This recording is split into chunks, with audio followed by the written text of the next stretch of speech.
There is a certain kind of longing that can quietly run an entire life. You fix your eyes on one thing, a person, a place, a version of yourself you were sure you'd become, and you tell yourself that if you could only reach it, everything else would finally fall into place. Picture a man who throws the most dazzling parties on Long Island. Every weekend, hundreds of strangers pour through his gates, drink his champagne, dance on his lawn, and trade wild rumors about him. Almost none of them know the first true thing about who he is.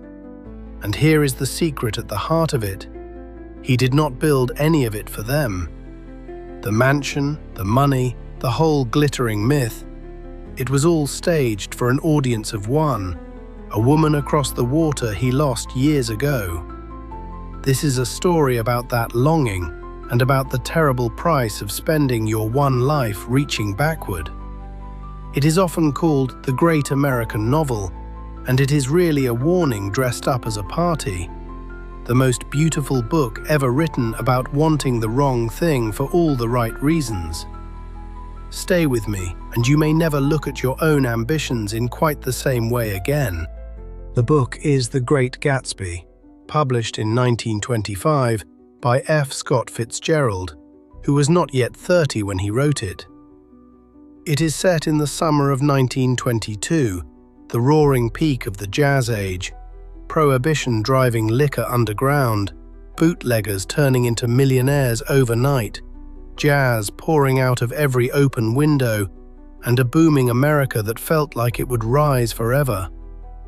Fitzgerald lived at the center of that world and never quite trusted it. He saw both its beauty and its rot. When the novel first appeared, it sold poorly, and he died in 1940 believing he had been forgotten and had failed. Today it is routinely called the Great American Novel, taught in nearly every school in the country.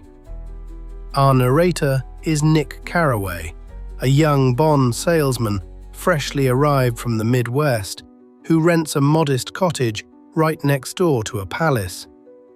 Nick is our way in, close enough to be dazzled by Gatsby, decent and clear-eyed enough to watch the whole thing come apart and tell us the truth about it. Keep Nick in mind as we go, because the novel is not only about Gatsby, it is about what it does to a decent person to stand close to someone else's enormous, doomed dream and find that he cannot look away. Here is the entire book in a single sentence. A self-made man tries to buy back the past, and the woman who stands for it, and in the trying, the shining promise of America curdles into carelessness and ruin.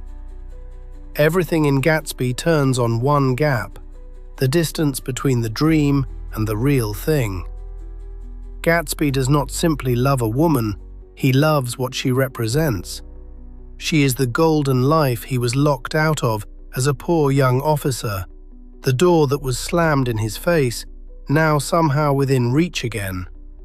Fitzgerald's genius is that he makes you feel that dream glowing in your own chest, the ache of wanting to go back and get it right. And then he shows you, slowly and without a shred of mercy, exactly why it cannot survive contact with the real world. We will walk the novel in 5 beats. First, the man and his mansion. Second, the woman named Daisy and what she really symbolizes. Third, the moment Gatsby insists he can repeat the past. Fourth, the unraveling, when the dream collides with reality. And fifth, the careless people left standing when the dreamer is gone. Along the way, watch for one image Fitzgerald keeps returning to, a small green light burning across the water, because by the end, it will turn out to mean far more than a lamp on a distant dock. It is the whole book, hidden in plain sight. First, the man and the mansion. Nick's mysterious neighbor is J. Gatsby, and at the start, everything about him is rumor. He killed a man once, some whisper. He was a German spy in the war. He is a bootlegger, a cousin of the Kaiser, impossibly and inexplicably rich. What is undeniable are the parties, enormous, weekly, spilling light and music across the bay, open to anyone bold enough to wander in uninvited. Fitzgerald describes them in a line that positively shimmers. In his blue gardens, men and girls came and went, like moths among the whisperings and the champagne and the stars. Hold on to that word, moths. Beautiful, weightless, helplessly drawn to light, and always a little doomed. The guests take everything and give nothing back. They gossip about their host and do not even trouble to meet him. Think of how familiar that is. The influencer with 1 million followers and no one to call. The party where everybody knows your name and nobody knows you. When Nick finally does meet Gatsby, the man is strangely still at the center of his own spectacle, sober, watchful, scanning the crowd, waiting. Because none of it is really a party. The orchestra, the fireworks, the free-flowing gin, the hundreds of strangers, all of it is bait. Gatsby is trawling the entire city for one single person, betting that if he can only throw a bright enough light across the water, she will finally drift back to him. And underneath all the glamour sits a quiet, brutal lesson. You can build a magnificent life and still be utterly alone inside it, if you built the whole thing to win back one thing you lost. Second, Daisy, and what she actually is. Across the bay, in old money East Egg, lives Daisy Buchanan, Gatsby's lost love, now married to Tom, a hulking, arrogant, casually cruel heir who is already openly cheating on her. Daisy is enchanting. Her voice, Fitzgerald says, is full of money, bright, warm, promising everything. But the novel slowly reveals how hollow and trapped she is. Her most quietly devastating line comes when she describes her hopes for her infant daughter. She says she hopes the girl will be a fool. That's the best thing a girl can be in this world, a beautiful little fool. It lands like a throwaway, but it is a confession. Daisy has learned that in her gilded world, a woman survives by not seeing too clearly, by staying decorative, pleasant, and protected, never asking hard questions about the men who own her life. Now hold that up against what Gatsby has done. For 5 years he has been polishing this woman into a symbol of youth, of the golden door, of the perfect moment just before everything went wrong. But a symbol cannot love you back. No living person can. And that is the trap closing already. Gatsby has fallen in love with a version of Daisy that may never have truly existed, and there is no way a real, limited human being can carry that much dream without buckling under the weight of it. We have all met a smaller version of this, the person who falls in love not with who you are, but with who you make them feel they might become, and who quietly resents you the moment you turn out to be merely human. That is the crack running underneath the whole romance, and Fitzgerald lets us see it long before Gatsby ever will. Third, the line that defines him, and the whole tragedy. Nick arranges for the old lovers to meet again over tea, and Gatsby, the untouchable millionaire, turns back into a nervous boy, trembling, nearly knocking over a clock. For one rain-washed afternoon, it seems to work. The old feeling flickers back to life, and the light in him blazes. But here is the thing. Gatsby does not want a fresh start. He wants the exact past restored, whole, as though the last 5 years simply never happened. When Nick gently cautions him that you cannot repeat the past, Gatsby is genuinely bewildered by the idea. Can't repeat the past? Why, of course you can. That is the engine of the entire novel in 6 words. He believes that with enough money and enough sheer will, time itself can be rewound, that he can erase Daisy's marriage, her child, her whole history, and pick up at the precise instant they were interrupted. It is a magnificent, almost holy faith, and it is completely insane. And notice, it is the very same faith that built his fortune in the first place. That deep American conviction that you can reinvent yourself from nothing, that the past has no claim on you and tomorrow is a clean page. Fitzgerald clearly admires that hunger. He also walks you, step by step, right up to the edge of the cliff it is sprinting toward. Fourth, the unraveling. Between the 2 glittering shores lies a place Fitzgerald calls the Valley of Ashes, a grey industrial wasteland where the working poor live and choke in the soot thrown off by everyone else's wealth, presided over by the huge, faded, spectacled eyes staring down from a peeling old billboard, like a forgotten god watching a world that stopped believing. That wasteland is exactly where the dream comes to collect its bill. On the hottest, most airless afternoon of the summer, the whole cast crowds into a suite at the Plaza Hotel, and the truth finally detonates. Gatsby pushes too hard. He demands that Daisy declare she never loved Tom at all, that she erase her entire marriage on the spot, in front of everyone. She cannot do it. She loved them both, she admits, and in that single honest sentence, the impossible dream cracks straight down the middle. Tom, sensing the kill, sneeringly exposes where Gatsby's money really comes from. And then, driving home shattered, Daisy is behind the wheel of Gatsby's bright car when it strikes and kills Tom's own mistress in the Valley of Ashes and speeds away. Gatsby, still shielding Daisy without a second's hesitation, quietly takes the blame. He is still reaching for her even as the entire structure collapses on top of him. And this is the hinge of the tragedy. The instant the dream is tested against a single real afternoon. Real heat, real people with their own histories and their own fears. It simply cannot bear the weight.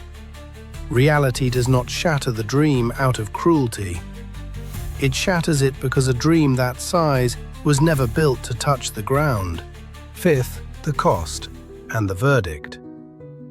The dead woman's grief-maddened husband, deliberately pointed in the wrong direction by Tom, comes to Gatsby's estate and shoots him dead in his own swimming pool, then turns the gun on himself. And now Fitzgerald delivers the cruelest stroke of all. The man who filled his mansion with hundreds of guests every single weekend is buried before almost no one. The glittering crowds who drank his liquor evaporate the instant there is nothing left to take. Daisy does not come. She does not send a flower or a word. She and Tom simply pack up and leave town, untouched. Standing at the near-empty graveside, Nick arrives at one of the great sentences in American writing. They were careless people, Tom and Daisy. They smashed up things and creatures and then retreated back into their money or their vast carelessness and let other people clean up the mess they had made. That is the true accusation of the whole book.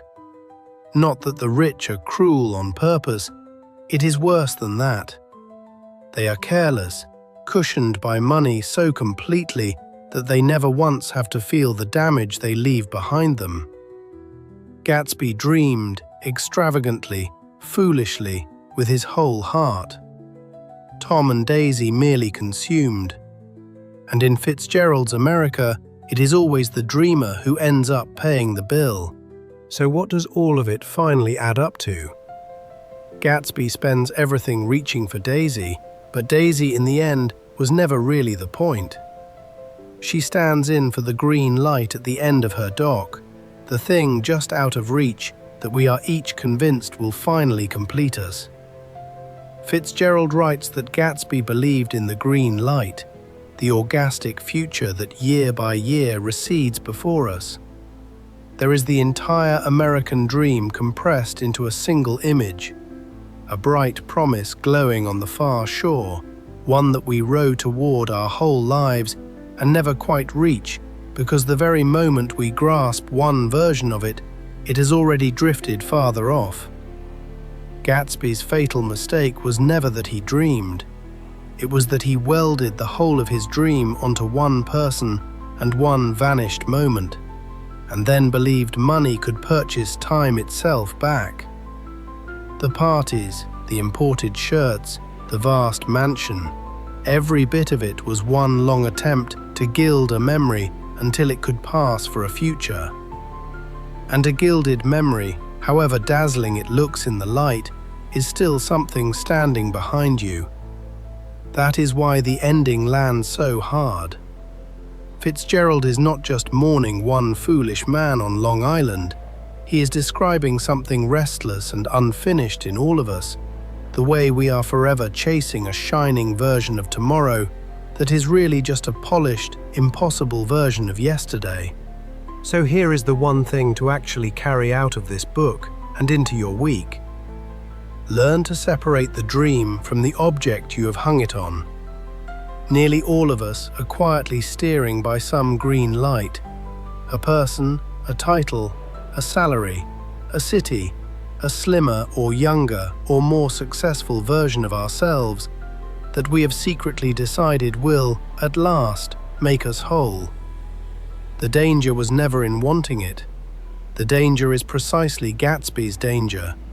Taking one real, limited, ordinary thing and pouring into it everything you long for. Belonging, safety, forgiveness, the feeling of finally being enough, until no actual outcome on earth could ever satisfy it. So this week, try naming your green light honestly, out loud. Then ask the harder question, what is it really standing in for? What old loss or fear is it quietly promising to undo? And then ask whether the thing itself, the person, the promotion, the number, could ever genuinely carry that weight, or whether you are demanding it repeat a past that is already permanently gone. That one honest question is the whole difference between steering by a light and drowning while you reach for it. And notice, the answer is almost never to stop wanting. Gatsby's hope is genuinely magnificent. The tragedy is only in where he aimed it. A green light you can actually move toward, one real step at a time, becomes a compass. A green light you have welded to a vanished past becomes an anchor. Same light. The whole difference is whether it pulls you forward or drags you under. Fitzgerald closes with what may be the most famous last line in all of American fiction. So we beat on, boats against the current, borne back ceaselessly into the past. It is not despair, it is clear-eyed recognition. Every one of us is rowing forward while the current of memory drags us back, and the whole art of a life is to keep rowing anyway, without mistaking that far green shore for a place you can actually return to. That, in the end, is what Fitzgerald leaves us with. Not a lesson so much as a mirror. If this walk through Gatsby gave you something worth keeping, subscribe. It is a new classic every single week, told faithfully in about 20 minutes. Next time, we go deep inside the mind of a murderer with Dostoevsky's Crime and Punishment. And tell me down in the comments, what is your green light, and what do you honestly think it is standing in for?